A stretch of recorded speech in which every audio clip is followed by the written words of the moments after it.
Je suis en train ici de réaliser une visite pour un animal. En facturation, j'ai ajouté la consultation que je viens d'effectuer et je suis en train d'ajouter les différents médicaments que je vais délivrer à mon animal. Donc j'ajoute tout simplement ici dans la ligne de facturation les médicaments qui m'intéressent. Ici donc je vais sélectionner 3000 Bmax pour ce chat. Supposons que je sois le vétérinaire et que les médicaments, je ne les délivre pas directement, mais que je prépare une ordonnance pour mon ASV, qu'ensuite le client va ressortir, récupérer les médicaments au niveau de la réception de l'accueil et qu'ils vont être préparés par mon ASV qui ensuite viendra me remontrer l'ordonnance pour confirmer que tout est correct. Dans ces cas-là, j'ai ajouté ici les différents éléments de mon ordonnance.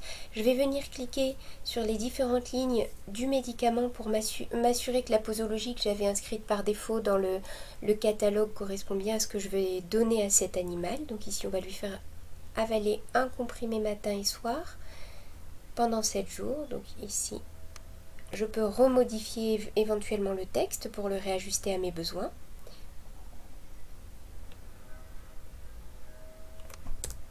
Voilà, je vais pouvoir aussi, j'avais oublié de préciser que c'est par voie orale. Donc je vais modifier ici le détail de ce qui va apparaître sur mon ordonnance. Je vais enregistrer la modification. Même chose ici pour mon 1000 Bmax. Ici le texte correspond bien à ce que je veux donner à l'animal. Je vais enregistrer ici les modifications.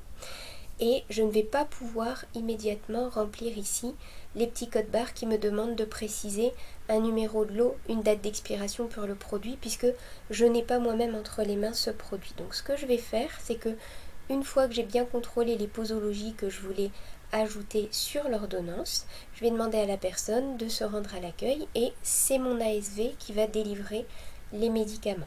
Donc dans ces cas-là, elle va pouvoir venir réouvrir la fiche.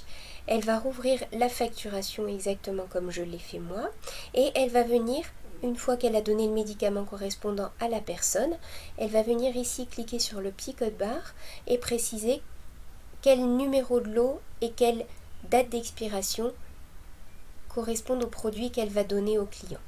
Elle va valider cette première information. Même chose ici. Ici, donc c'est bien le médicament qu'elle a entre les mains, donc elle va juste valider l'information.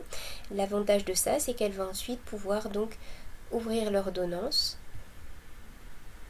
Les numéros de lot, date d'expiration seront apparus sur l'ordonnance. Elle va pouvoir imprimer l'ordonnance et la donner au client ou venir vous la montrer avec les produits qu'elle y a associés pour s'assurer que tout est correct. Donc elle vous pourra simplement ici imprimer l'ordonnance avec les posologies que vous aviez indiquées précédemment, la remettre au client et toutes les informations nécessaires, à savoir le numéro de lot, la date d'expiration et les quantités, seront bien présentes sur l'ordonnance. Ces différentes étapes vont également permettre de remplir mon registre. Si par exemple ici j'ai lié le Clavacepta à mon registre d'antibiotiques, le fait d'avoir précisé le numéro de lot, la date d'expiration va venir me permettre de remplir automatiquement le registre des antibiotiques avec la vente qui a été faite pour ce client. Je vous rappelle que pour le petit code barre soit présent ici sur la droite, comme c'est le cas ici, il faut avoir précisé que ce produit est soit lié à un registre, soit qu'on souhaite la gestion des lots pour ce produit en particulier. Donc ici, mon Clavaceptin fait partie du registre antibiotique et pour le 1000 Bmax, j'ai demandé une gestion des numéros de lot, donc automatiquement les petits codes barres me sont proposés.